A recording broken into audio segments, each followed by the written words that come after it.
Por que prestar tanta atenção a isso? E hoje, nessa vida corrida que a gente leva, é muito fácil passar sem prestar atenção, não é verdade? A gente chega cansado e não consegue nem prestar atenção se existe alguma coisa diferente no menino. Mas é preciso prestar atenção, porque se a gente consegue descobrir que essa violência está acontecendo no início, a gente tem como prevenir uma série de consequências. Muitas vezes a gente só descobre que o menino sofreu violência quando ele sai no jornal que ele entrou na escola e matou alguém, né? E esse é o grande problema, descobrir só depois que as consequências já se tornaram problemas maiores. Então vamos estar atentos, professores de escola sabatina que lidam com as crianças nas classes.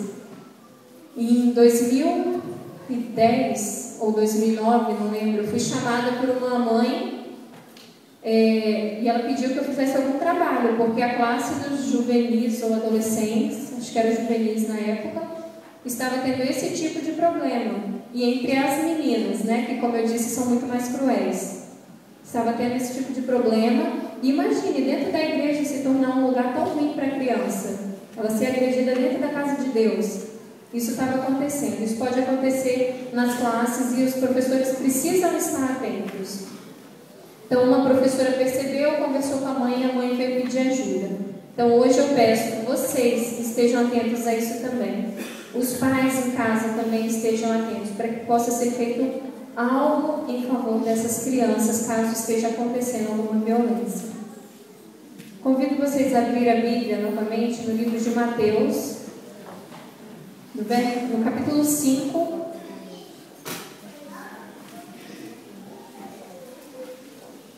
Mateus 5, vamos ler dos versos 13 até o 16.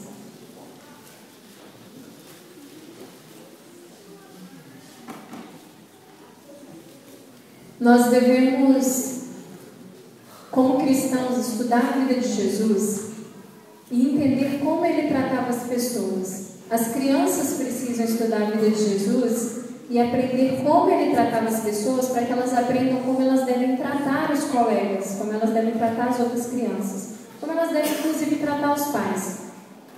Todos nós, como cristãos, precisamos aprender como Jesus tratava os aleijados, os leprosos, a prostituta, quem mais que ele tratava que era repudiado pela sociedade? A samaritana, as mulheres em geral. Como? Os surdos, eu quase não ouvi, né, irmão? Os surdos. Jesus, quando a gente lê nos 4 evangelhos a história da vida dele, ele dava uma atenção especial para as classes que eram diferentes, que eram minorias e que eram rejeitadas. Olha que interessante. Totalmente diferente do que acontece nessa prática violenta, né? Nessa prática do bullying, aquele que é diferente, ele é maltratado. Jesus fazia exatamente o contrário. Nós precisamos aprender com ele. Em Mateus 5, dos versos 3 a 16, Jesus falando, diz assim: Vós sois o sal da terra, e se o sal for insípido, com que se há de salgar? Para nada mais presta, senão para se lançar fora e ser pisado pelos homens. Vós sois a luz do mundo. Não se pode esconder uma cidade edificada sobre um monte, nem se acende uma candeia e se coloca debaixo do alqueire, mas no velador, e dá luz a todos os que estão na casa. Assim, resplandeça a vossa luz diante dos homens, para que vejam as vossas boas obras e glorifiquem o vosso Pai que está nos céus. Para que vejam que obras, irmãos? Como? Boas, para que vejam as vossas boas obras. Agora há pouco eu falei que a testemunha fiel e verdadeira nos diz: eu conheço as tuas obras, né? Tomara que ele conheça muitas boas obras nossas. Jesus diz aqui que nós devemos ser o sal da terra e a luz do mundo. É por isso que a Igreja Adventista tem a campanha Quebrando o Silêncio, porque ela não pode se calar diante desse tipo de atitude. Ela não pode se calar diante de práticas de violência, seja elas quais forem. Né? Já falamos de violência contra a mulher, agora estamos falando do bullying. Independe de qual é a violência não pode ser tolerada, porque nós somos chamados a ser o sal da terra e a luz do mundo. E se a gente está na terra e está tolerando o que existe de mal nessa terra, a gente não é sal e a gente não é luz. A gente não está salvando nem iluminando o mundo. Então a Não é isso que está dizendo aqui? O sal serve para jogar fora, se ele não dá sabor. A luz, se você vai acender ela para botar ela aqui embaixo, não vai iluminar, então também não está servindo para nada. Então, como os cristãos, a menos que o princípio da nossa vida, e a gente sabe que o princípio que rege a nossa vida, tanto que é a essência dos mandamentos de Deus é o amor. Se esse não for o princípio que rege as minhas ações, eu não estou servindo de nada para esse mundo. Eu não estou cumprindo o propósito que Deus colocou. Se eu tolero práticas que Deus abomina, eu não estou servindo para fazer aquilo que Ele pediu que eu fizesse nesse mundo. 1 Pedro 2,9 é um verso que eu gosto muito. E ao mesmo tempo de falar de forma muito bonita para nós o que nós somos chamados a ser, nos traz também uma grande responsabilidade. É um verso bastante conhecido, 1 Pedro 2,9. Ainda estou ouvindo as páginas, mexendo, então vou aguardar um pouco. Ok. Na minha versão diz assim: mas vós sois a geração eleita, o sacerdócio real, a nação santa, o povo adquirido para que anuncieis as virtudes daquele que vos chamou das trevas para a sua maravilhosa luz. Olha que coisa maravilhosa, nós somos raça eleita, nação santa, nós somos uma geração escolhida para levar as virtudes de Deus ao mundo. Aquele que nos tirou das trevas, nos trouxe para a luz, deseja que a gente vá ao mundo e tire as pessoas das trevas e leve as pessoas para a luz. E não é possível cumprir com essa missão sem abrir a boca ou levantar a bandeira de lutas contra coisas que Deus abomina. Olha o que diz no final: para que anuncieis. Então a gente só é geração eleita, sacerdócio real e nação santa para isso. Se nós não fazemos isso, nós deixamos de ser, nós deixamos de fazer parte, na verdade, dessa geração eleita. E acredito que o desejo de todos aqui é fazer parte dessa geração eleita, que tem uma grande missão diante de Deus e diante do mundo. Levíticos, no capítulo 19, no verso 18, nós vemos ali o princípio da lei de Deus que resume os 6 últimos mandamentos. E muitos cristãos hoje acreditam que isso está apenas no Novo Testamento, mas isso já é antigo. Isso já resumia a lei de Deus. Levíticos capítulo 19, verso 18. Diz assim: não te vingarás, nem guardarás ira contra os filhos do teu povo. E aí o final: mas amará o teu próximo como a ti mesmo. Eu sou o Senhor. Primeira parte do verso já abomina as práticas de violência, seja qual for a forma, que está falando que não é para vingar nem guardar ira. Na segunda parte do verso diz: ama o teu próximo como a ti mesmo. É uma ordem antiga de Deus. E termina dizendo: eu sou o Senhor, ou seja, Deus é quem determina o que é certo e errado. Ele que governa o universo deve governar a minha e a sua vida.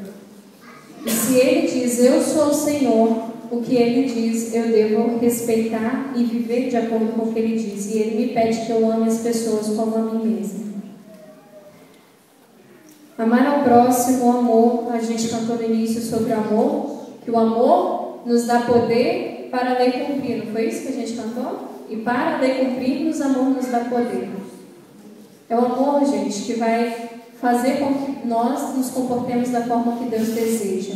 E esse amor, ele vem de Deus. Olha que maravilha, a gente não precisa ficar aqui relutando com o amor que o mundo prega, aquele amor lá que passa na TV, nas novelas, que hoje existe, amanhã não existe. Né? Aquele amor que é eterno enquanto dura, enquanto Deus diz que o amor é eterno e dura para sempre. Nós devemos aprender o amor do próprio Deus. E no livro A Ciência do Bom Viver, ontem à noite eu até separei esse texto, enquanto eu pensava, refletia um pouco sobre isso. Ellen White diz assim: ensinados pelo Espírito Santo, nós aqui amam a Deus supremamente e ao próximo como a si mesmo. Ensinados pelo Espírito Santo. Não somos nós, não é a Rede Globo, não é novela, não é livro nenhum, a não ser a palavra de Deus, o próprio Deus, que vai nos ensinar a amar. É o próprio Espírito de Deus que nos ensina a amar a Deus e as pessoas. Nós não temos que buscar de outra fonte solução para os problemas da violência que não do próprio Deus. Seja na nossa casa, na escola, na igreja, é do próprio Deus que nós devemos buscar o amor. O Espírito Santo que Ele deseja nos dar é quem nos ensina a amar a Deus supremamente e ao próximo como a si mesmo. Está escrito em A Ciência do Bom Viver, na página 358. Então eu e você precisamos ter o Espírito de Deus para podermos amar as pessoas e lutar contra tudo que Deus abomina nessa terra. Existe um texto, e eu vou usar ele para finalizar, que eu gosto muito. Meu esposo que está comigo aqui hoje também gosta bastante, a gente costuma usar muito esse texto. É bem conhecido, está no livro Educação, na página 57. Você deve conhecer também. A maior necessidade do mundo é a de homens que não se comprem e nem se vendam. Homens que no íntimo da alma sejam verdadeiros e honestos. Homens que não temam chamar o pecado pelo seu nome exato. Homens cuja consciência seja tão fiel ao dever como a bússola é ao pó. Homens que permaneçam firmes pelo que é reto, ainda que caiam nos céus. Não é Deus que precisa dessas pessoas, homens e mulheres e crianças. Não é Deus. A profetisa do Senhor começa dizendo: a maior necessidade do mundo é o mundo lá fora que precisa que sejamos assim. Deus é supremo, Deus tem todo o universo, Ele governa todo o universo, e não é Ele que tem necessidade de que amemos as pessoas. É o mundo hoje que precisa que amemos as pessoas, que sejamos fiéis, retos, e chamemos o pecado pelo nome. Cometer bullying é pecado, e eu estou chamando pelo nome, porque se existe alguém aqui que faz isso, precisa pedir misericórdia e perdão a Deus, porque não é correto fazer. Devemos chamar o pecado pelo nome e devemos não tolerar aquilo que é errado. Então, se eu tolero, eu também preciso pedir misericórdia a Deus e que o Espírito Santo dele me impulsione a agir contra essa prática que eu tenho visto e não tenho feito nada. Essa é a mensagem de Deus para a Igreja de Bom Retiro hoje. Que o Espírito Santo possa habitar em nossos corações, para que sejamos homens e mulheres, para que sejamos adolescentes, jovens e crianças que o mundo precisa que sejamos. Que nossas vidas possam ser transformadas e, como eu li agora há pouco, o Espírito Santo de Deus possa nos ensinar a amar a Deus supremamente e ao próximo como a nós mesmos.